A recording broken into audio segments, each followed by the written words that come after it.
I'm going to introduce Sandy Hager, and he will then introduce this fabulous panel. I want to say about Sandy that I was teaching here, and there were just these rumors of somebody who was doing really interesting work about public debt.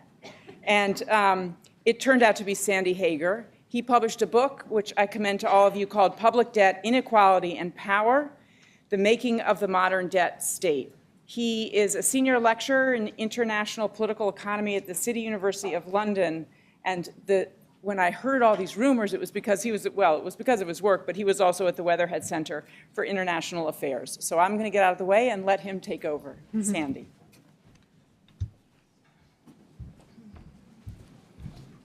All right, thank you, Christine, for organizing this wonderful event. Back in September, Christine had emailed me and she asked if I wanted to put together a panel for the conference. Of course, I said yes, I'd be delighted to come back and do that. And Christine's advice to me was just to picture sort of the ideal group of people that I'd like to have a discussion with on this topic and try to bring them together.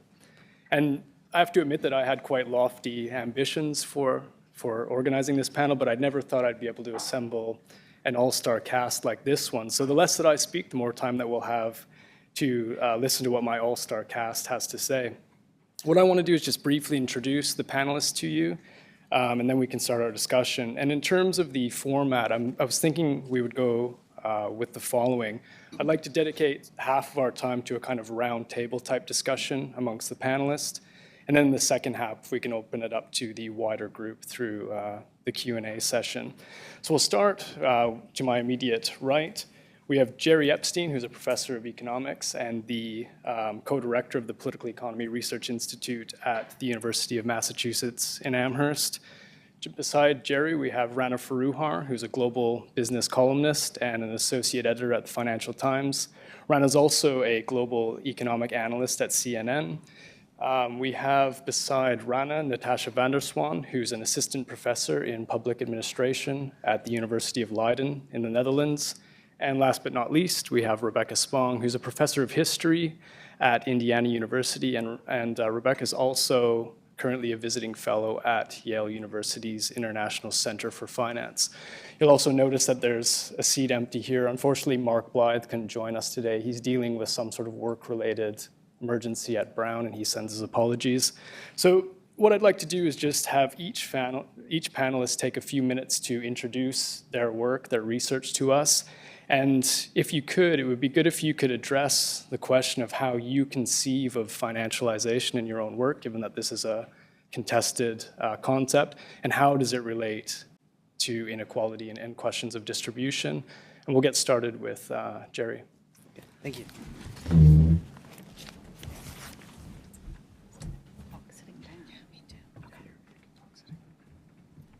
Well, thank you very much. First of all, I want to thank Christine for organizing this wonderful, wonderful panel. Okay, but I have to thank you. So interesting already, and I'll refer to some of the earlier discussion a bit and what I have to say. And to Sandy for organizing this panel, and finally to Susan Smith for all the logistical help I know she gave to me personally. When Sandy and the panelists discussed how to organize this, we kind of all decided that we were going to keep our discussions very brief and address the main questions that Sandy sent to us. And I decided to take this quite literally, so I'm actually going to go through the questions that Sandy gave to us, and I'll read them to you as I do them. And through that mechanism, talk a bit about the work that I've been doing. So financialization, how to define it? Well, there's a lot of different definitions. The one that I use is just the increase in financial motives, actors, institutions, markets in the organization of the economy. But the one that I tend to use more is about finance-dominated capitalism. It's a type of domination of our system that should come out in what I have to say today. So the first question Sandy asked was, how do we conceptualize and analyze the distributional consequences of the rise of finance?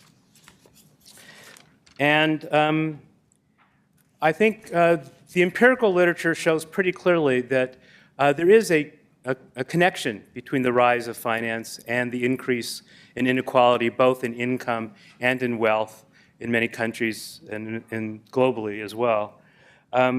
There's evidence, for example, there's lots of evidence, but just to cite a few things. The Bank for International Settlements recently came out with a paper, an empirical paper that showed that as the role of the financial system increases, measured by the amount of credit relative to the size of the economy, there seems to be an initial, but I have to say it's very short and brief, decline in inequality in this set of countries. But that as finance gets larger and larger and more in terms of intermediate, especially market-based capital, inequality goes up. So this is a recent article that just came out in the last couple months, and there's many other pieces of evidence. Well, Piketty was referred to earlier today about the accumulation of wealth as the rate of return is higher than perhaps the rate of growth, and we had a good discussion this morning about why that might be the case. Philippone and Resheff have done very important work on the role of rents, the size of rents in the financial sector in the United States and elsewhere. So demonstrating that not only is finance in some ways a rent-sinking set of practices, but also that it works, it succeeds. It does accumulate rents often for finance. Some work that Juan Montesino and I have done on the impact of finance on the economy in the United Kingdom and the United States have applied some of these analyses to the US, where we show that rents have accumulated to about, financial rents have accumulated to about $4 trillion in the United States from 1990 to 2005. And in the United Kingdom, these kinds of financial rents have accumulated to about 6% of 2015 GDP in the United Kingdom between 1995 and 2015. So these kinds of rents are very sizable, and they directly contribute to or reflect a relationship between financialization and inequality.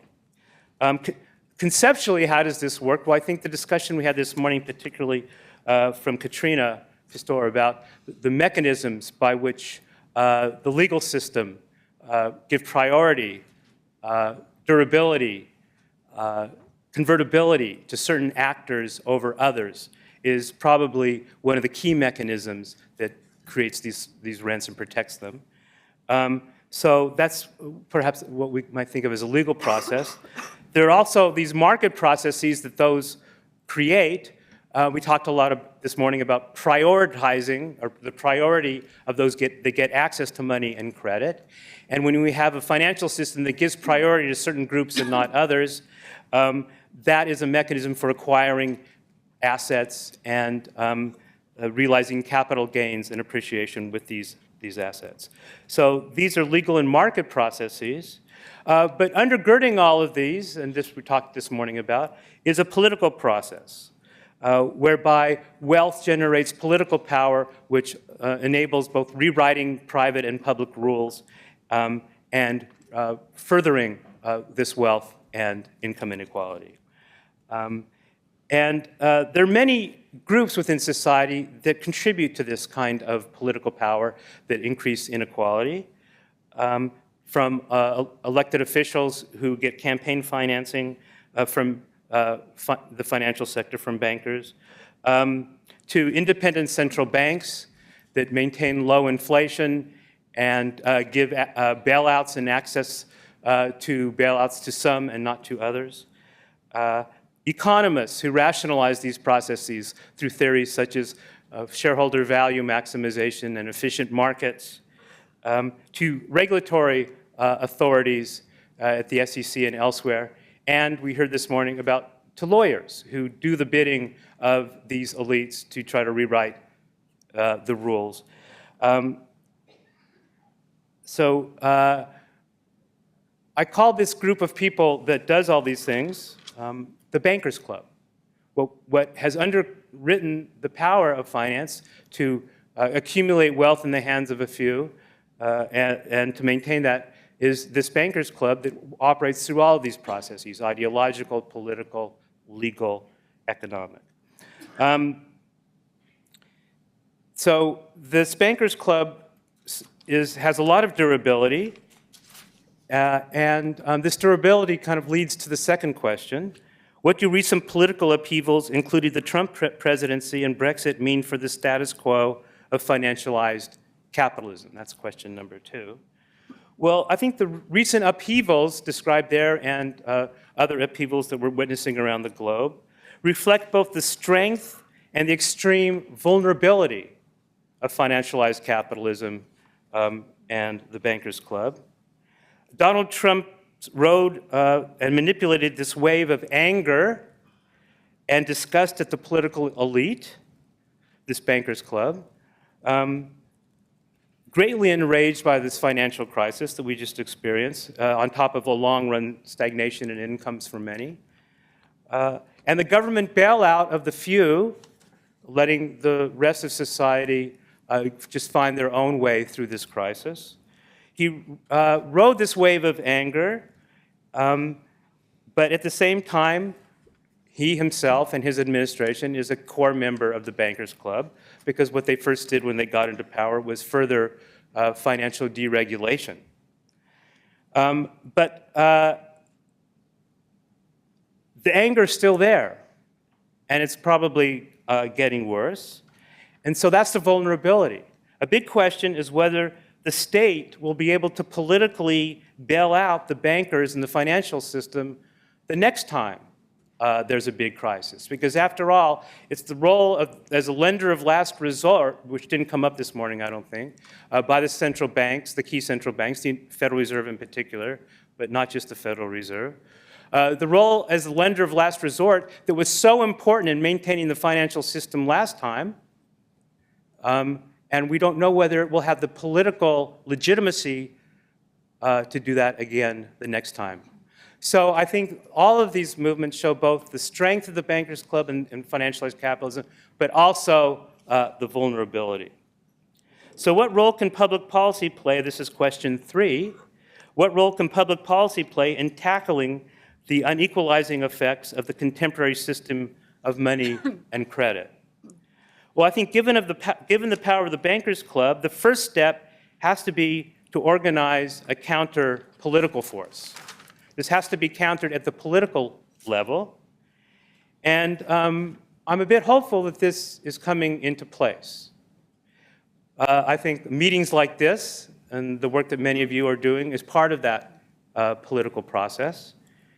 We need the anger, but it's there. We don't have to do anything about that. But we need the political forces and leaders translating that into political electoral action. In the United States, we have leaders who are trying to do that, mostly in a fairly responsible way. We have others who are perhaps not so responsible. People like Bernie Sanders and Maxine Waters and Elizabeth Warren, Sherrod Brown and others, trying to channel this anger in politically responsible ways. We need an economic and political program. And again, groups like this have been developing all kinds of political programs and economic programs to reform the financial system. Economists, well, I think the ideological capture that economists have provided and cover that economists have provided for this is starting to break apart, even in places like the International Monetary Fund, which have argued for the viability of capital controls under certain circumstances. The criticism of shareholder value, even by the originators of the concept. The clear repudiation of efficient markets kind of thinking among economists. The sort of work that Appeal, a group of law that is tackling law and economics, as well as the work being done here. These are all coming up with needed economic and political critiques and programs that we can build on.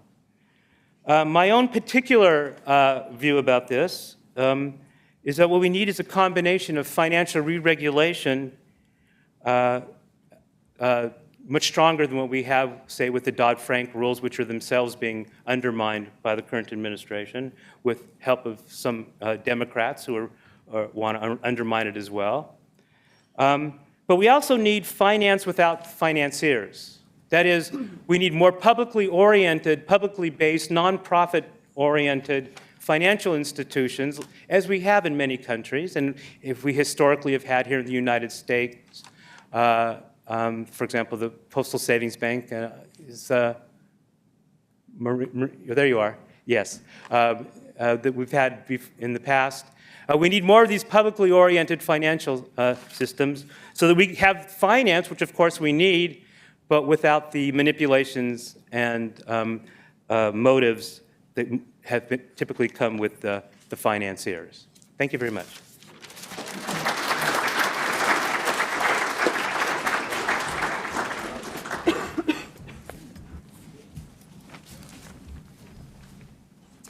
Thanks, everyone. I'm Rana Foroohar. I'm the global economic columnist for the Financial Times, and I just want to thank you all for having me here. A humble journalist like myself, not an academic, but I think Sandy probably invited me here to this panel because I wrote a book called Makers and Takers, The Rise of Finance and the Fall of American Business, which covers the issue of financialization.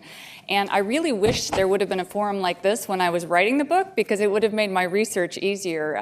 This was about 5 years ago, and back then financialization was still a kind of a fringe topic, I would say. There were a few people like Jerry, whose work was very influential to me, working on it. So I'm really pleased to see the group here today. So the topic of my book was essentially how finance affects the real economy. And I tried to juxtapose the financial sector and business, which I had been covering as a journalist for about 30 years, both in Europe and the US, because it always seemed to me in my travels as a journalist that finance really wasn't helping the real economy and real businesses as much as it should. And so I started digging into that, and I'll tell you a little anecdote about how I first got started with this book, because I think it's sort of telling, given that we're talking about the political economy and finance. I had come back from Europe. I'd been a foreign correspondent for about 10 years, and I came back in 2007, so kind of just in time for the housing crisis and the banking crisis. And I covered that at sort of 35,000 feet, which actually turned out to be a good thing, because I wasn't siloed. I could sort of pull back and see what's really going on here and ask some questions that some of the financial reporters, I think, maybe weren't asking. And a couple of years after the crisis, I was in a meeting with a bunch of other financial reporters with one of the key figures in the bailouts, a former Obama administration official who will remain nameless since it was an off-the-record meeting. And we were talking about the administration's handling of the crisis. And he was sort of trying to put a bow around things and say, you know, everything's fine, nothing to see here. But I had actually been looking around then at some academic research done by a woman at the University of Michigan. And something was very interesting. She had found that about 96% of all the consultation meetings on the Dodd-Frank regulations, and in particular the really contentious parts like the Volcker Rule, were being taken by the biggest banks themselves. And most of them were done with 3 banks and the CEOs of those banks. And so this official was saying, look, we've done a great, fair job of re-regulating the system. And I raised my hand and I shared those figures with him. And I said, how can you say that the system is really being fairly re-regulated when 96% of all the meetings are being taken with the people that are being regulated? And he looked at me with a real look of befuddlement, like honest confusion, and said, well, who else should we have been talking to? And that was the moment when I thought, I have to write this book. So I began digging into research done by some of the folks here and others. And what I found was that there had been 2 real shifts in the banking system, particularly since the 1970s. I could have, as many folks have already pointed out, I could have taken a much wider historical lens, but for the time that I had, I looked pretty much from the 1970s onward to see what kind of shifts had happened in the banking sector. And there had been 2 big shifts. One of which was that finance had taken a lot more of the overall corporate profit pie. So when I was writing the book in 2016, finance was taking about 25% of all corporate profits in the US. It represented about 7% of GDP, and it was 4% of all jobs. So a real uneven split here, and that was way, way up from the 70s when it was a much smaller percent of corporate profits. So that size was a big shift. There had also been a big business model shift. And probably the most striking figure I found research-wise in my book, which came from a couple of US and European academics, was looking at where the financial flows from the SIFIs went. And it turns out that only about 15% of the money flowing out of those institutions was going into new business development, right? So if you think about what the financial sector was initially set up to do, it was meant to be kind of a helpmeet and a catalyst to real businesses. But only about 15% of all the money from these large banks was going to that task. So where else was it going? Well, the rest of it was existing in a closed loop of the buying and selling of existing assets, which of course has all kinds of knock-on effects from increasing financial instability, creating bubbles. There's a large body of research on this, much of which is cited in my book. But it also addresses this inequality problem, because if you think about how companies use the financial sector now, oftentimes it's not for working capital, it's not to invest in the real economy, it's to issue cheap debt on the US financial markets, which has been a real boom business in the last 10 years, in part because low rates themselves have been a monetary policy reaction to the crisis.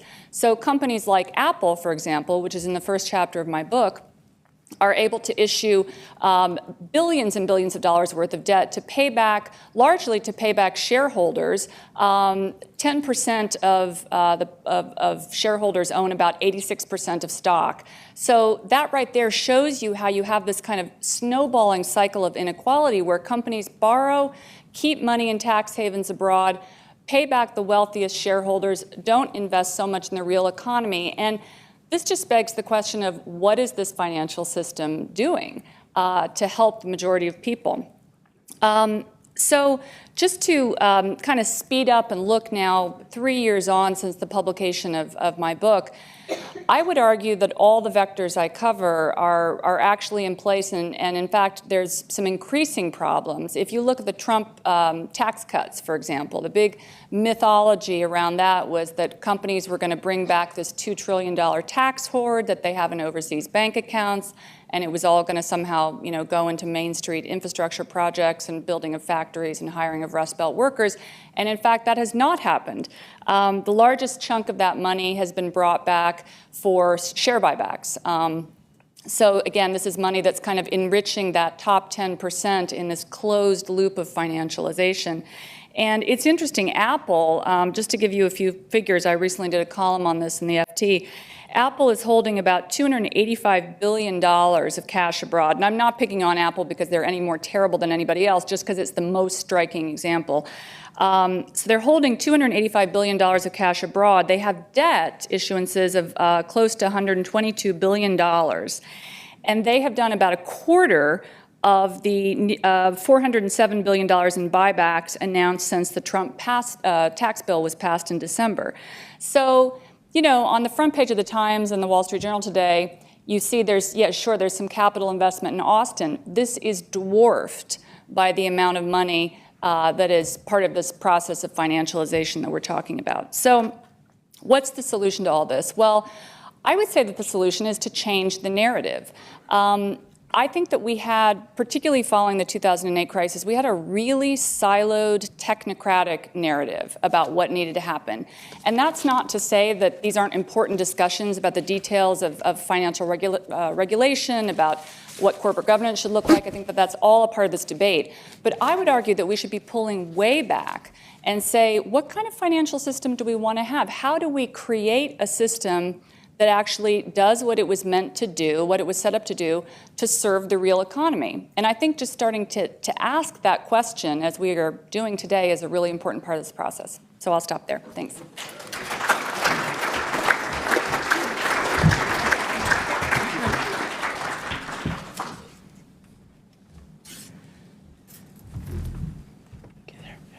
Okay, good morning. Thank you very much for having me today.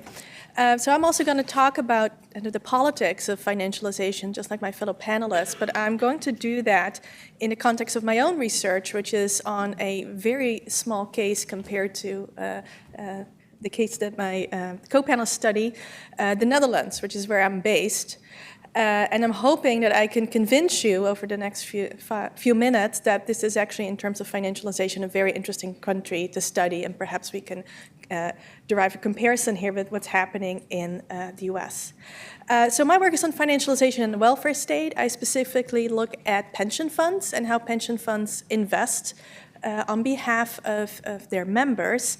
And why I think the Netherlands is so fascinating in this regard is because in my country, actually the number of assets in these funds per capita are the highest in the world. So we can say that this is actually, if you look relatively speaking, a gigantic system where a lot of the people, if not everybody there, relies on achieving good returns to have a reasonably comfortable retirement. And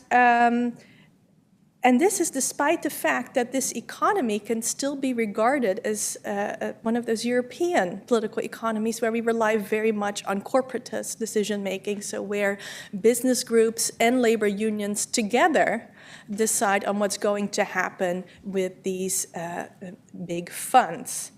And so I'm currently writing a history of this Dutch system. And when we consider the history of this massive pension system, again, relatively speaking, then we can really conclude that financialization here has proceeded not despite these corporatist institutions, but thanks to these corporatist institutions. So thanks to those business groups and labor unions that decide on policy in this area. And that, in my field of comparative political economy, is actually an interesting finding because we often assume that especially labor unions serve as some sort of moderating force on this process of financialization. And I would argue that, at least for my country, that has not necessarily been the case. And I'll give you two examples or two explanations of why I think that has not been the case. So if we look at the history of pension investments in my country, the Netherlands, then we see that up to the 1980s, 1990s, that was a fairly boring story. Like, they would mostly put their money in government debt, and that was it. That started to change in the 1990s, early 1990s, when those in charge kind of discovered these amazing financial markets where you could kind of put all these assets and make good money. And I would say that was good for all of those involved, because for the employers, that was very attractive, because the more return they achieved on their investments, the lower their own contributions could be, right, in these pension plans.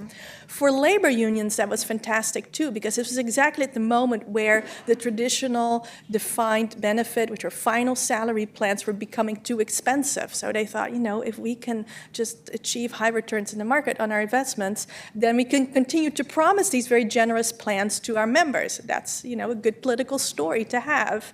And then for the state, this was wonderful, because the better the private pension funds were doing, the less pressure they would have on the state pension, on the public pension that we also have.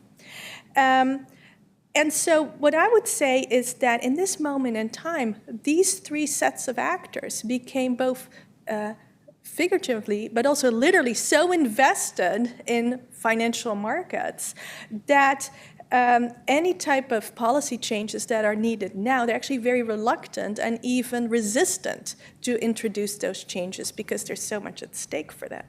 And what we've seen in my country, because of that, this has become a big problem, especially for labor unions that are representing the members of the funds, because increasingly they cannot sell the decisions that they make in this area to their members. And we see that for that reason, the labor movement is becoming less and less legitimate to have a say over these matters. Now, the Netherlands is also a system where members have a very large say in their pension funds. And I'm talking here again about active members, so people who are working, pay contributions, deferred members, but also retirees. And that's because our funds themselves have a very large room for representation in their governance structure. So, say unions are represented on the boards of trustees. We have other types of representative bodies within these funds that are often elected positions. And increasingly, we see member consultations. So you would get like a consultation in your email box as a member of a fund, and you get to have a say on how to fund, for instance, invest. Now, again, my story is not super optimistic because we see that all these different structures are not really living up to their democratic potential that they could have. Because at the same time that a lot of these options are expanding, they're also introduced by other, or reduced by other measures that actually are aimed to reduce what members have to say on these issues, because in the Netherlands, like here, we have this whole new paradigm about financial literacy, and we consider regular people not capable enough to have a say on financial matters. So at the same time, we actually see that experts, technocrats, if you will, are having a much stronger say over these types of policies than, say, before the financial crisis. Now, and I think these two explanations together show, on the one hand, that those in charge across the political spectrum have had such a infatuation with financial markets because it was going to make all our dreams come true, right? And then on the other hand, we are left with this undemocratic system because at the same time, finance is considered a terrain of experts, and those in charge of representing us, representing the members, are increasingly not considered legitimate or credible enough to have a say in these matters. And so it should not perhaps come as a surprise then that in the Netherlands, after the years following the financial crisis, pension funds actually had lower scores of public confidence than our banks, which I think is incredibly shocking and probably also indicates like the severity of the issues we're talking about here. And even in the last few weeks, one of the major negotiations on reforming our system has failed because business and labor were not able to reach a consensus here. And so the immediate response from all those experts in this field, which I'm sorry, Jerry, are mostly academic economists, was to say, well, let us just do the job because we can do so much better than those who are actually formally representing the members of the fund. Now, let me conclude and say, when I present my ideas for a US audience or even a UK audience, the first comment from the audience is always that you complain a lot about the Netherlands, but you're still so good, so well off compared to our situation over here. And so if you want to, we're going to make that comment. You're absolutely right about that, right?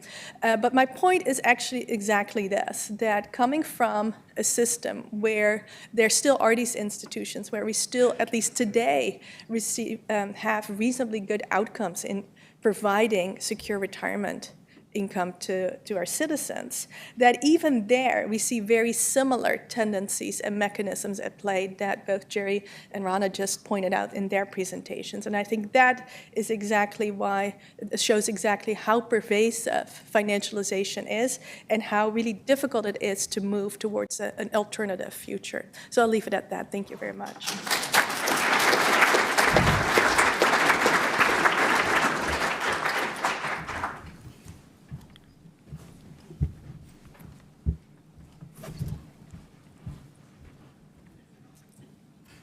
Good morning, everybody. It's really exciting to be part of this because I'm a historian. And so how, in fact, do I come to be here? Can money and finance be democratic? These are, I think, fundamentally 18th century questions. They're Enlightenment questions, even though the word financialization is not. So Rousseau quite famously answered that question in the negative. Money and finance cannot be democratic because for Rousseau, democracy has to be face-to-face. It's not about an imagined community, it's about people who really know each other, and the whole point of money is to be able to have anonymous transactions. Now, I think, happily, Rousseau's was actually a fairly minority view in Enlightenment thought, perhaps more of a romantic thought. So if we shift to, say, Hume, Condorcet, Thomas Paine, they, in contrast, all imagined or anticipated or expected that there were ways for money and finance to be democratic, that they were not fully living out that potential in their 18th century moment was an accident. It was not a necessary feature of money itself. So the Marquis de Condorcet, who commits suicide when he's been jailed as a counter-revolutionary after having been a very important figure in the French Revolution for the first 3 years, Condorcet, sounding a bit like Thomas Piketty, proposed that the gap between poor and rich arose chiefly and would only continue to increase because the poor live off their labor while the rich live off their investments. So his solution to that was to give the poor a way to invest, a way to save. We could say that what Condorcet and others are gesturing toward is something a bit like microcredit, microfinance avant la lettre. And interestingly, that book that came out a few years ago, Portfolios of the Poor, is very clear that what poor people chiefly need is some stable, credible way to save money. So let's think what it would mean to try to give ordinary people, working people, poor people, access to credit and to savings in the context I know best, which is that of 18th and early 19th century France. Now, the crucial thing, and this is a point that Chris makes in her Making Money book as well, is that old regime, so pre-modern money societies, were not societies in which everybody has bags of gold and silver and they're weighing them and it's some sort of caricatured picture of medieval money changers. Most transactions are made on forms of credit, and what's crucial is that it is generally personal credit. People know each other. They don't necessarily know each other face to face. So merchants dealing with bills of exchange may never have met each other, but they're in particular webs of contact. Like this firm knows that firm. Other forms of old regime credit, think about buying bread at the bakery. The baker isn't necessarily going to have small change for every time you buy a single loaf of bread. So when you go to buy bread in a French bakery in the 18th century, assuming you go to the same bakery every day, you've got a tally stick. And he just knocks off 2 loaves of bread, 3 loaves of bread, 4 loaves of bread, and then at the end of 3 months, you pay it. And so conceivably, that tally would then also, we don't know about this, but I imagine that much as state-issued tallies in medieval and early Britain circulated, so too, on a very small scale, did bakers' tallies. So my point in all of this is that we need to know that the old regime, pre-revolutionary, pre-capitalist money, is held together by these networks of debt and credit that are personal and are functional as long as not very much changes into the future. They are not speculative credit. They are sort of credit for the functioning of the real economy. What happens at the moment of a catastrophic, perhaps utopian, but also catastrophic, rupture of the political cultural order, like the French Revolution, is that all those transactions that have been made on credit, the creditors suddenly say, no, I only want cash. And there is not enough cash in the system, and there never has been. So the whole thing grinds to a halt.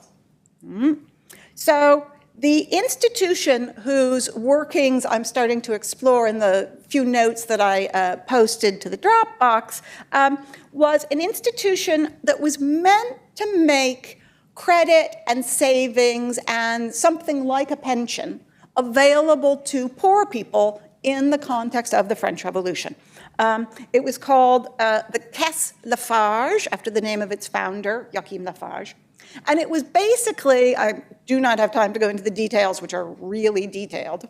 It's a joint stock company that combines elements of a lottery loan, a tontine, and a life annuity, and whose crucial selling point was that you could buy shares in it for as little as a livre and a half every 6 weeks. So you could invest very small amounts over the course of 10 years, and then you would be a shareholder just like a financier who bought a share today and another one tomorrow. So that was the basic outlines of it. Again, I have time to go into the details. Between 1791 and 1793, the Kes Lafarge sold 600,000 shares or more to over 100,000 people, and raised, and it's the figures on this are very bad, raised somewhere between 30 and 50 million francs in capital. So it's definitely the most successful business venture of its era. And yet, just a couple of years earlier, in 1787, when Lafarge had first circulated prospectuses for this fund, no take-up whatsoever.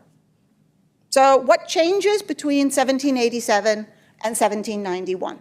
Well, pretty obviously, the French Revolution. So what effects does that have to make this,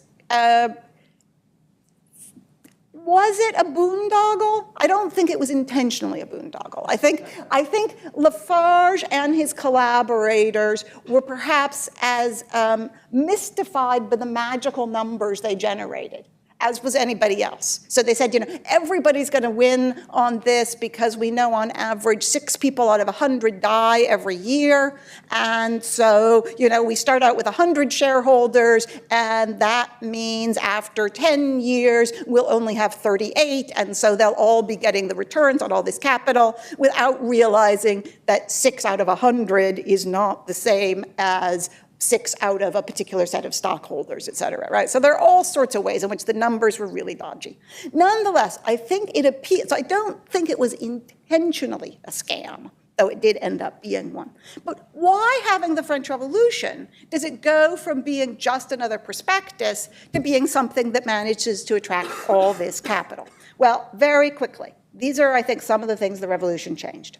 The French Revolution had regulatory or deregulatory effects. What you have to remember is that the French Revolution, except in the period that we now call the Terror, which we might not want to call it that, except in the period we now call the Terror, the French Revolution is overwhelmingly committed to the idea that economic freedom and political freedom go hand in hand. There are many ways in which the French Revolution looks like a neoliberal development. So it's deregulatory. That means the state no longer has a monopoly on lotteries, and Lafarge can run his lottery as part of this plan. The French Revolution had political effects. And so the salience of the vocabulary that Lafarge and his collaborators used, the prospectus is full of the vocabulary of help, assistance, benevolence, savings, poor, the indigent. Right? It is called the Patriotic Savings and Benevolence Fund. Right? So the idea that helping ordinary people to save was a patriotic act that was also going to help the nation gave it, I think, real political salience in the context of 1789, 1790. So we've got regulatory changes, we have political changes. The French Revolution had monetary effects. Coin and specie was largely hidden or sent out of the country, exported. And individuals holding state paper, whether those were old regime bonds or quote unquote paper money issued during the revolution, were frantic to find safe assets. The Kes Lafarge, which was going to take all its stockholders' money and invest it in French lifetime annuities, widely considered the safest investment. That's where everybody shifts their money then into the Kes Lafarge. So you have the safety of the joint stock company, which then is going to reinvest for you in something that's known to be safe, right? It's like the Kes Lafarge was buying T-bills or something. And crucially, the French Revolution has cultural effects. A period of revolution is a time when people imagine that extraordinary, unexpected things could happen, and you don't know what they're going to be. Well, in that context, a scheme that promises, yes, we have 100,000 shareholders, but some lucky ones are going to end up collecting this enormous sum every year, and even if you don't get that, you'll get enough to live on, that sounded like a mathematically possible future, especially in a time of great uncertainty. So if we think about why and how this financialization scheme in old regime France suddenly takes on this significance in a moment of political disruption, I think that's what may be a useful way to think about the status of finance, financialization, and political uncertainty today. Right? We live in very politically uncertain times, culturally uncertain times. What happens in those moments is that individuals, rich and poor alike, seek safe assets. If, as Natasha has said, the finance sector is the place that seems to know how these things work, then we are in danger of them continuing to skim things off to benefit the bankers club. So it's about redefining what counts as safe and redefining what counts as an imaginable future. That, I think, is going to help us maybe break the current connection, which Condorcet, Payne, and Hume tell us does not have to be a permanent connection between financialization and inequality. Thank you.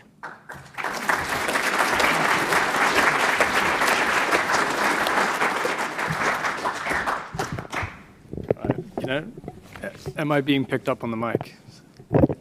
Closer. Okay. So much fantastic stuff there. They lived up to the hype. I'm sure you have many questions, so I'll just keep my comments brief. I just have a few questions that I hope can maybe kickstart our discussion and we can have more of a group conversation. And I want to pick up on a term that I think came up in almost every talk, and that's this idea of the real economy that we still think about today. And so the idea is that we need to rein in finance to somehow bring back the real economy, to take power away from the takers and give it to the makers in Rana's term. And I'm wondering if each of you could discuss what we mean by the real economy, especially in a digital age, because I'm thinking about some of the other isms and izations that we associate with contemporary capitalism. Is it enough to roll back financialization given automation and that sort of thing? So what is restoring the real economy going to look like in the contemporary era? Feel free to pick up. Should I'll maybe jump into that one because the topic of my next book is actually big tech, so it's sort of linked. It's an excellent question, and there's a terrific book, Capitalism Without Capital. If folks haven't read it, you should absolutely read it. It looks at some of these questions in relation to the shift to digital. It's clear that the shift to digital is having some effects on investment in the real economy that are really difficult to tease out. The shift from tangible to intangible assets just changes the whole nature of business creation, what's needed in terms of capital. I think that when I think about, for the purposes of my book, I looked at the financial sector versus everything else. And juxtapose those two things as the real economy versus the financial sector. But I think that the bigger question is about rent seekers versus everyone else. And I would argue that a big chunk of the digital sector is at risk of becoming part of the rent-seeking group of corporations, I think. And I think that the merging of financial sector companies and technology companies, fintech, is a really, really interesting area. In both cases, one thing that fascinates me and that I think a lot about is the way in which technocratic jargon and opacity and making small details of a much larger debate the focus tends to be a way that corporate actors obfuscate. And so I think that it's really important to not let that get in the way of these discussions. Okay. Yeah, great question, and I think what Rana said about the rent seeking is important. First of all, financialization isn't the source of all problems, and dealing with financialization won't be the solution to all problems. So there's a lot more going on than this. But the distinction between the real and the financial economy is artificial. In fact, if you look at the best theories of the economy, for example, the Keynesian theory, who developed a monetary theory of production. So in a modern economy, finance and production are intricately connected, and I think many people here have written about that in important ways. So if I use the term real economy, I should kind of hit myself, because there is no clear distinction between a financial and a real economy in our modern economies. But I think there is a sense in which this circular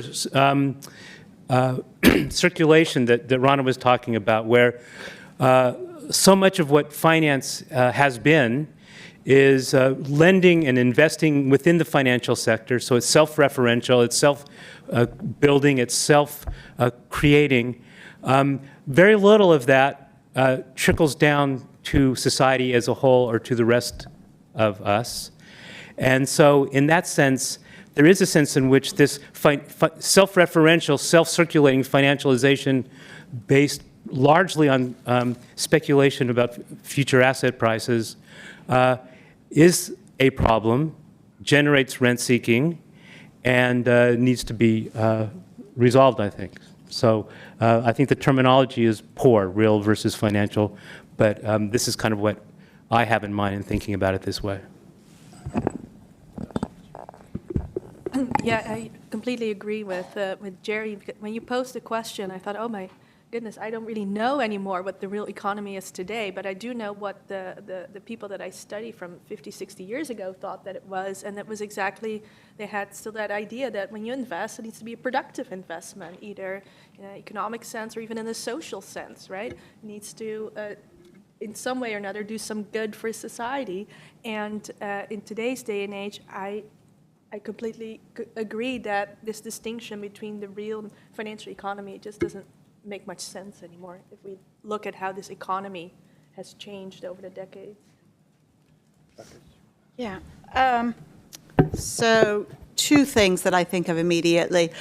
One point that I always make about money, because if you're a historian of money, people say, oh, we used to have real money. We had coins and paper, and now we just have all this abstract stuff. And I always stress that money is always both.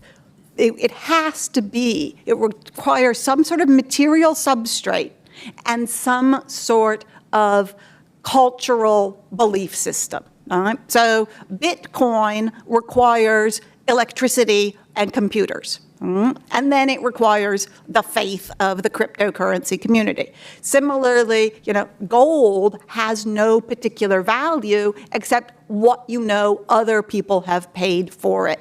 So always you have to have both the so-called real, the substantial, and something that is just as real, which is shared cultural expectations. And those have to go together regardless of the kind of money. The two other points I would make, today what used to be called productive investing is very often now crowdsourcing. So the whole register of where and how people invest has shifted. Picking up on what Rana said about how corporate actors obfuscate, and Jerry's excellent point about the self-referentiality reminds me about what Natasha said in her presentation about financial literacy schemes. The problem with financial literacy as it is taught today is it's personal finance. It's never understanding how public money works. And if we could get in somehow to the syllabi of all those financial literacy programs and retool them to think about public money, public goods, and the working of the financial sector in a way that makes it very clear that an individual's finances and the state's finances are not constrained in the same way, I think we'd be going a very long way in the direction we need to go. Thank you. That's an excellent point, and I think in this country especially there's been moves in that direction. If we think about what the MMT-associated people have done, at least that's starting to become on the radar screen in a way that it never was before.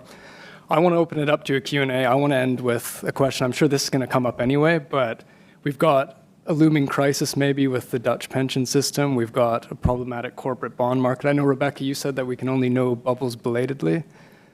Are we headed for another crisis? to put you on the spot. When, where, make your predictions. You want the answers now? Yeah. I should never go on the record with things like this, but I would just make the point that crises never happen in the same place, usually back to back. And if I tend to, I'm sure Sandy, like you would, follow debt, which is the biggest predictor of financial crises, particularly quick run-ups in debt. And so if you look at where debt has moved since 2008, it moved from U.S. individuals and U.S. banks to emerging markets, to China, and to the corporate sector. And the corporate sector in particular, I'm watching really carefully. I just talk about self-referential. I find it fascinating that some of the largest, richest companies in the Fortune 500, which are basically a lot of the intangible rich companies, Apple, Google, Qualcomm, any number of the top 10 are in that category, are some of the biggest underwriters of corporate bonds these days. So you have companies like Apple really playing in some ways the function that Goldman Sachs used to, but they're not regulated that way. Now, I'm not saying I have no reason to think that Apple's holding a bunch of junk bonds on its balance sheet that you can't see, but I find it fascinating that we are no clearer today than we were pre-2008. In some ways, we're less clear because of the growth of the shadow banking sector about where risk is. I think it will come out of the corporate sector and potentially from the emerging markets, maybe China, depending on how it manages its own financialization process. We'll go in the same order again, Jerry. Oh, okay. Yes, Charles Kindleberger, the great economic historian of financial crises, pointed out in his long history that financial crises happen somewhere in the world every 7 to 10 years. So yes, there will be another financial crisis. Really the question is how severe, where it will start, and how much will it spread. Recent financial crises have mostly developed when a lot of leverage, a lot of debt has been associated with huge asset bubbles of some kind. But that's not the only way that they happen, as Kindleberger and others have shown. They occur in many different ways. So there are all kinds of emerging problems, but you can be sure there will be a crisis. The question then is, what institutions of the state and other institutions will be out there to manage it? And as I was suggesting in the end of my little presentation, that I think that has really been made more difficult by the way they managed the previous one. And it's not at all clear that they're going to have the political legitimacy and wherewithal to manage the next one if it's large. Yeah, my answer is also, of course. But I don't necessarily make predictions where when, and I probably shouldn't, but I completely agree that it's a terrifying thought if you look at political developments in this country, in a lot of the European countries, to see who's currently in charge and thinking about how policymakers will have to handle the next financial crisis. I guess I will do my historian's thing and say that I study the past, I don't know the future, and stand by my oft-repeated claim that you only recognize a bubble in retrospect. It is a historical category. You can live through something that's growing and it never pops, hence it's not a bubble. It has to have popped for it to be a bubble. That there is a general pattern of crises in the economy is, I think, something that people as disparate as Charles Kindleberger and Karl Marx will tell you. Can I just add one quick thing? I hate to. This has been such a friendly panel. We haven't criticized with each other, but I really think that's wrong. Dean Baker and many others saw that the housing bubble was a bubble. I think Jennifer Taub is also here. She saw it, and others. So there were lots of warning signs on that one. Not that there are warning signs on everyone, but that was pretty clear. Okay, wow. A lot of hands here. We'll start right here. So this something that struck me when all of you were talking, the word befuddlement came up. I want to suggest that one key thing that we need to bring up is the dominance of neoclassical economics. And I think this is really important because what's happened is that neoclassical economics, all its variants, has taken over the debate. It's rather like early France, where after the revolution, the two big debates was between libertarians and monetarists, and that's it. So it's a no-brainer when you have these kinds of discussions, even in countries like the Netherlands or Sweden, where you either have efficient markets or you have market failure, whatever that means. I have no idea. But anyway, that's the way the debate goes. So this then tends to make discussions on policy completely absolutely sterile, and yet people think that, oh, the economists said so. That's the truth.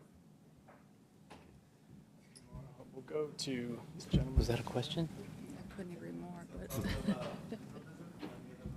was wondering how much does this financialization has to do?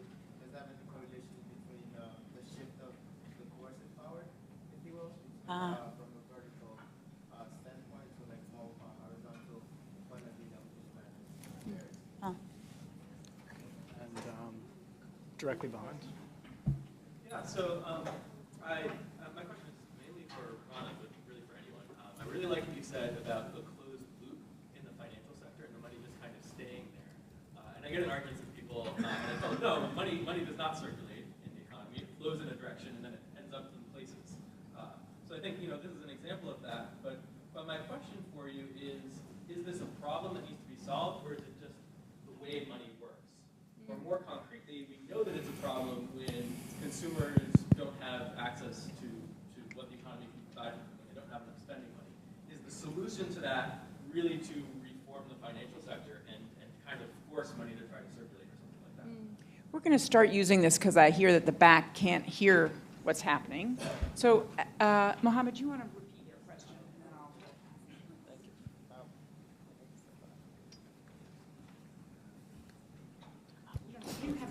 You can stay where you are. Oh, so just repeat the question? Oh, sorry, I thought you meant to go around. My question was, is there a relation between financialization and the shift of coercive power for more of imagining it as a vertical direction to more of horizontal direction that is between private individuals instead of state and individuals?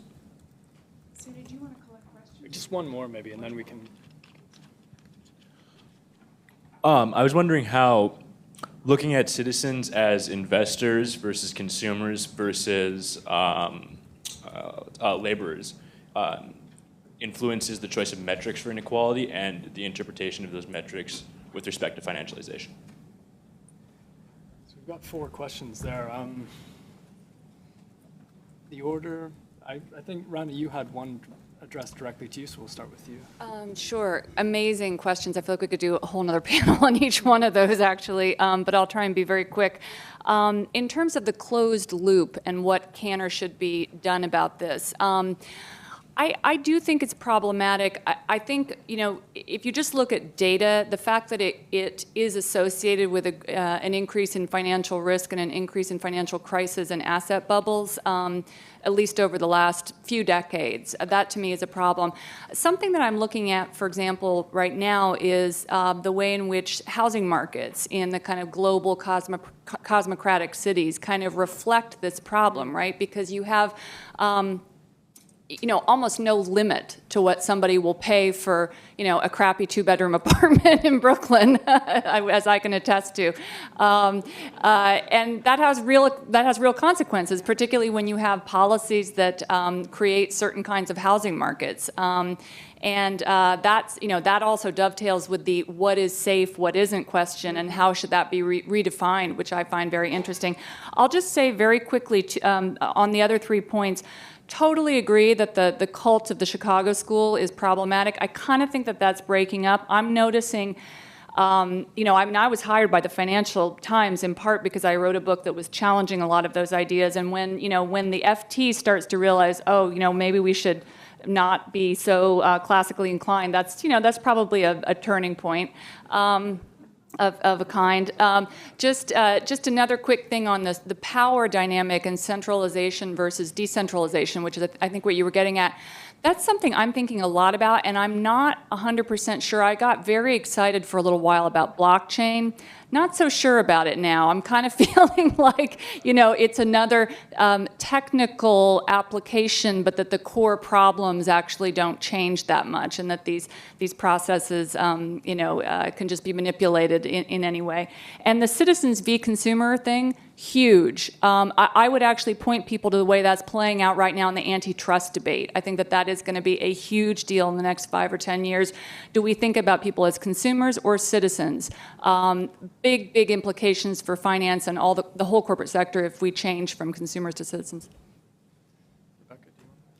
I have a couple bibliographical points of reference. On the question of the relation between financialization and coercive power, the really great book that probably many of you know, but some of you may not, is Bernard Harcourt's The Illusion of Free Markets, in which he makes the excellent point that anything that's called a free market is based on the premise that, yes, you can all have access to doing this thing, and then there are other things that aren't going to be free, and that in fact count as criminal activity. So he looks very closely at the rise in the United States of the for-profit penal sector and financialization, neoliberal economics. Illusion of Free Markets, a book published by Harvard in 2012. Another book that's useful on the pervasiveness of sort of classical economics and neoliberalism, Cornell with one L, Ruling Ideas, How Global Neoliberalism Goes Local, looking at the unexpected similarities and differences between the cases of Spain and Romania. On how we consider citizens. Are they workers? Are they consumers? Are they producers? I wrote a little slightly whimsical piece at one point about the intellectual history of the idea of inflation. And inflation, of course, is now something that terrifies people because they think as consumers. But if you think as producers, then an increase in prices is actually something you would like.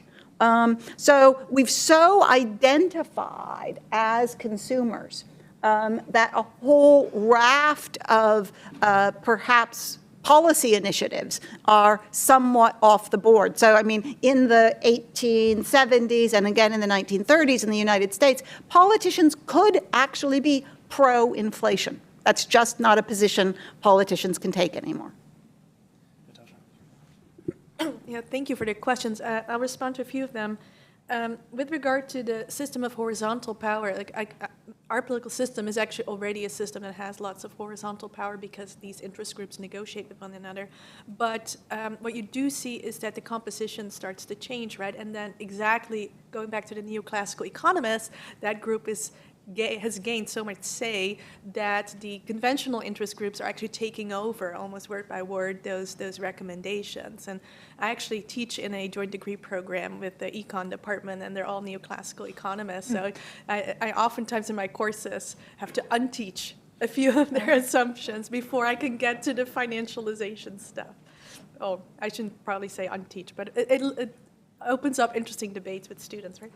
And regarding the last question about citizens versus consumers versus workers, I think that is such an important point, and it actually reminded me what Rebecca said about personal finance and how this idea of financial literacy that's related to personal finance has been taken on and also applied to these other realms. Because if I see in the cases that I study how these financial institutions, the funds, are communicating with their members, they're using the consumerist perspective rather than, so for instance, today it's all about packaging choices to members rather than actually having a conversation with them and deliberating over what the best options are. Now, these are the set of choices that you have, just like you would buy something in the supermarket and take whatever you want. And so I think that whole narrative of consumers and applying it to essentially political questions is incredibly problematic. So let me respond to something about how we change this internal circulation. There are obviously a lot of key institutions and policies that maintain that. One is tax policy, the fact that debt is, in the United States at least, the interest on debt is tax deductible. There is the lender of last resort by the central bank to underwrite the financial markets to the exclusion of other institutions. So we haven't yet talked about in this conference, which is on money as a democratic medium, the issue of democratizing the central bank. I think this is a really crucial factor in terms of making money more democratic, is to limit the degree to which the central bank makes monetary and credit and lender of last resort policies primarily in the interests of the financial system, which underwrites the financial system, is more likely to keep the circulation internal rather than opening it up. A more democratic central bank could also engage in various kinds of credit allocation policies to underwrite credit allocation to cooperatives, to development banks, to municipalities and locales. This is also another way of opening up the circulation. I'll take another round of questions. Way at the back, we've got someone standing.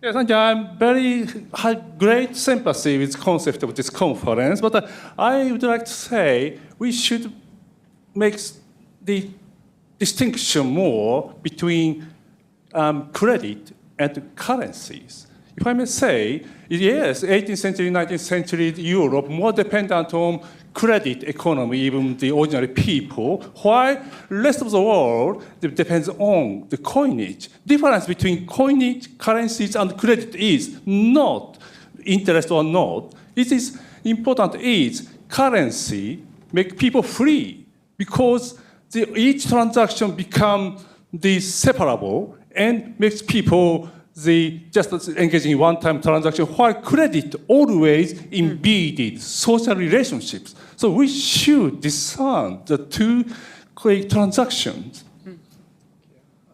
The questions. We'll stick in that part of the room with the hand to your right, Christine, right there. So I would like to zero in on the question that was asked earlier about viewing the citizen versus the consumer versus the worker. And focus on the worker part of that. And so most workers people who work for their money, the relationship they have with their employer is a profoundly undemocratic relationship. There's a huge asymmetrical power relationship there. So is it possible in a society that is like that for money to be a democratic medium at all, if the process by which most people get their money is undemocratic? Move over to the other side of the room, the hand right there. Thank you. One thing I'm a little surprised hasn't come up, given that what we've been talking about is a financial transaction tax, which would potentially, if designed right, solve the problem of all the money circulating in the financial sector and never getting out into the, shall we call it, productive economy. Yeah, just one more.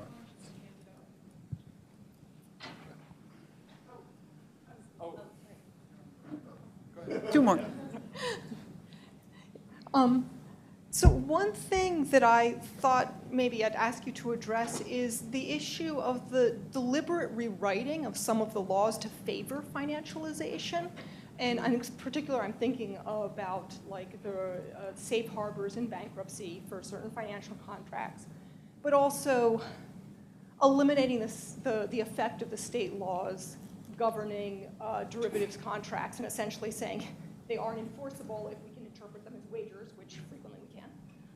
So those changes in the law and how they affect financialization, I guess also asking you, not to frame the current system as if it's the natural state of the world, since we just created it like in the last 20 years.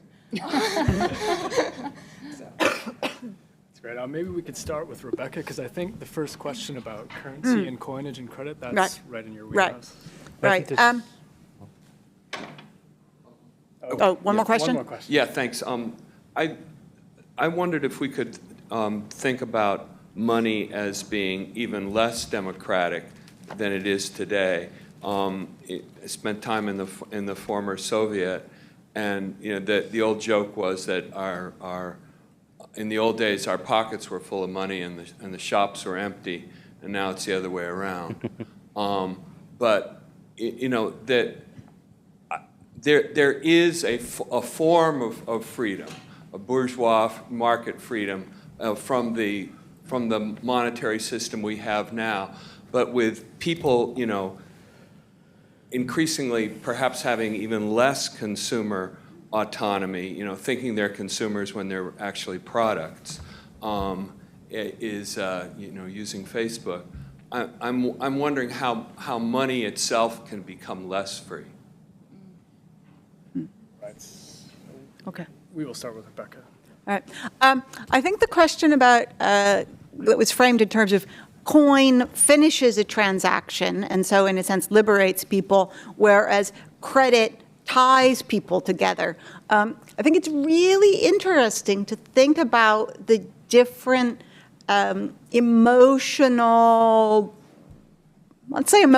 valences of a word like an embedded economy, and one in which people are tied down by credit. All right. So often we see in the sort of Polanyi revival circles an enthusiasm for embeddedness. And yet if you think about how debt keeps people tied to particular creditors, well, no, we don't mean that kind of embedded. But very often they're very similar phenomena being described in different vocabularies. So that's what I would say about that. And I'm not sure I had anything to add to the other. Okay. Move to Yeah, I'll jump in. Rebecca, I just have to say, Rebecca, I love the way you're deconstructing the language of all this. It's incredibly fascinating. I'll make two comments. I thought that was a really profound question about whether or not money can even be democratic if you're thinking about it in the context of the worker and the labor-corporate divide. I mean, that to me is probably like the most pressing question I think about in my coverage on a day-to-day basis. And it actually dovetails with the other question about Facebook and the shift to an intangible economy. And I think that we have a whole new world in front of us where if data is the new currency and transactions are being done in barter, well, what does that mean? How does that change the economic laws of gravity? What does that mean for markets? One of the things I'm very, very concerned about right now is that when I look at the typical data transaction that all of us are doing literally on a minute-by-minute basis, it is so much more opaque even than, say, a CDO transaction would be these days, post Gary Gensler, at the CFTC. So it's these divides that already existed and have been growing over the last 4 or 5 decades are, I think, real kerosene is being thrown on them as we shift into the intangible sector. Natasha, did you want to? I'd like to respond to the question on the financial transaction tax, because in Europe that's obviously a very hot topic since the EU has debated an FTT. And it's not really going anywhere because, surprise, the European pension industry is blocking everything that's going on there. In the Netherlands, the Dutch government used to be in favor of this, and then they were facing a very strong lobby, not from the banks, not from insurance companies, but from the pension funds. And they changed their stance on this important issue. And I think, again, it underscores how important it is to have these institutions as more democratic institutions, more of a voice. Now, I'm not saying automatically that each member will be in favor of this, because we also need to, if we want to embrace more democracy, also need to accept that maybe the outcome will not necessarily be what you want. It doesn't have to be that members are actually in support of an FTT, but the way it's actually organized now, I find it very troubling again to see how strong this sector has become without actually having like the democratic legitimacy to make this political influence credible. Jerry? Yeah, excellent questions. In terms of the issue about labor, of course, that's a crucial problem if we think about democracy. But we have to remember that the declining power of labor unions and other forms of labor power in the United States and probably elsewhere is partly due to the ways in which the elites, the capitalists, have been able to rewrite the rules governing labor-capital relations in favor of capital. And part of that has to do with the role of money in politics. So these things are interact. So in order to deal with giving more legitimate power to labor in the political system to protect and change the rules again, we have to have things like campaign finance reform. So that's really making money more democratic because money can no longer be used to buy democracy. So I think that's important to keep in mind. Okay, I think we've got time for maybe a couple more questions before a break. So I see a hand right there.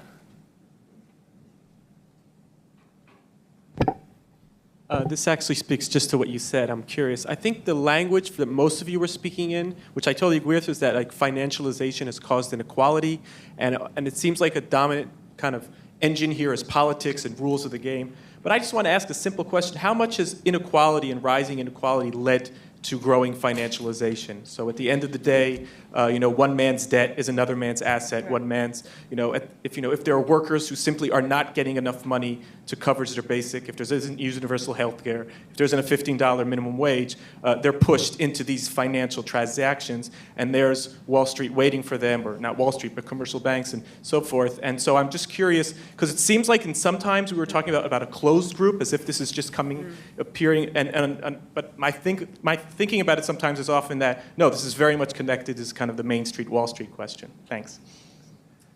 And one more question in the middle of... This is possibly a terrible question to ask at the end of the session, but if you something that I'd like some of the panel to reflect on is the causal relationship between financialization, fiscalization, inequality, and falls in productivity. So the world that Rebecca was talking about was a world in which productivity was rising every year for 50 years. Thus, people were willing to do experiments. There's clearly some relationship between these things, and then supplementary to that, are we stuck with having to deal with this on a global level then, or can any small or medium-sized state pursue policies which could raise productivity, like the National Productivity Investment Fund or the Scottish Investment Bank, which would be counter-cyclical, which wouldn't be vulnerable to rent-seeking? One more question, maybe. Hi, quick detour to U.S. politics and policy. So just off of him, inequality bad, financialization has a large role in it. So how do you score the two breeds of kind of like acceptable leftism politically here in the States so to fix this and help? Warren being rules and enforcement, Bernie being more social democracy or safety net. I mean, that's a cartoon, but which of those is going to help more? Great. Jerry, do you want to get us started, maybe? Sure. Productivity, maybe? So there are a lot of really good questions, and I wish I had really good answers, but let me just give some okay answers to a few. Inequality clearly promotes financialization in multiple ways. One is the way that you said in terms of the poor and lower middle class only having access to high-cost financial institutions, if any. And so also in that the accumulation of massive amounts of wealth among a global elite mean that they have to churn more and more money, or they choose to churn more and more money into the financial markets, financializing things. And then there's the political channel that we talked about. So there's clearly a joint connection, and I'm glad you brought that up.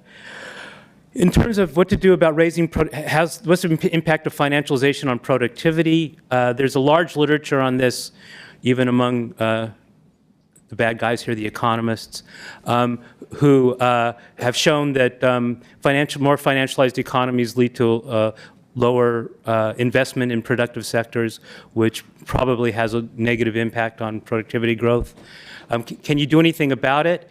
Yeah, you have to channel credit in more productive ways, and to do that, you probably need certain kinds of regulations to prevent speculative investment, so financial transactions tax. You might need capital controls to prevent all the finance from flowing out of your country. So there's a lot of complementary institutions that you might need. In terms of development banks and so forth, you really need strong controls to make sure that they don't engage in just crony kind of capitalism or corruption, which is a problem that we have to grapple with and accept. Was there anything else? No, I think that's it. So I'll just speak to the chicken and egg question of inequality and financialization. I mean, just to build on what Jerry said, something that I noticed looking at the last 40 or 50 years is that you would often see public policy makers taking decisions to allow debt to paper over slower growth or stagnant wages, which then goes to this point that someone raised earlier about this is not, there's no one silver bullet or three silver bullets. This is 40 years of small policy tweaks across many different areas, financial sector regulation, the tax code, corporate governance. And so, you know, that's what makes it so hard, and that's what makes answering the question, you know, Warren versus Sanders hard too. I mean, I like different things about each of them. I like that Warren really gets at this idea that this needs to be a broad public debate, and you can't let it be only bankers in the room when you're having this discussion. I like the fact that Bernie, with getting the issue of college debt on the table, is starting to think about human capital as something that should have value on the national balance sheet.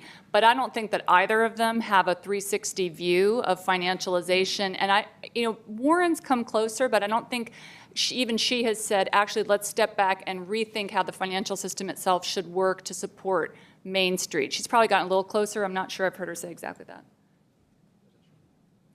Yes, speaking to the first question, I think a lot of the scholars working in the financialization literature would agree that it's this self-reproducing tendency that as safety nets are disappearing, employment's becoming more precarious, wages are stagnating, people resort more and more to debt to kind of, survive in a sense. And the question is, when do we hit rock bottom, and does that whole thing explode again? A lot of people thought, 10 years ago we were at that very situation, but apparently, we were not, because here we are again.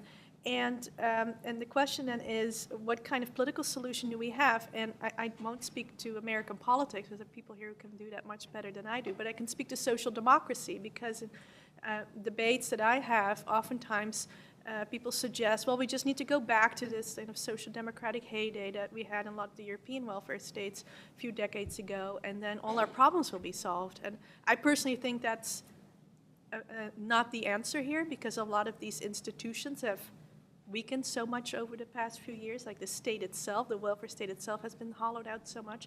And at the same time, I don't necessarily know if it's really desirable, because even that past benefited some demographic groups or social groups, but not others, right? So it was also had its own inequalities that we need to think about before making such suggestions, but I'll leave it at that. I don't know if I have much to add to what my fellow panelists have said, so perhaps I will just, can I suggest that we end? Because I am not just a historian of money. My first book was about restaurants, and so I know it's lunchtime. Thank you. That's one of the best answers I've ever heard on a panel.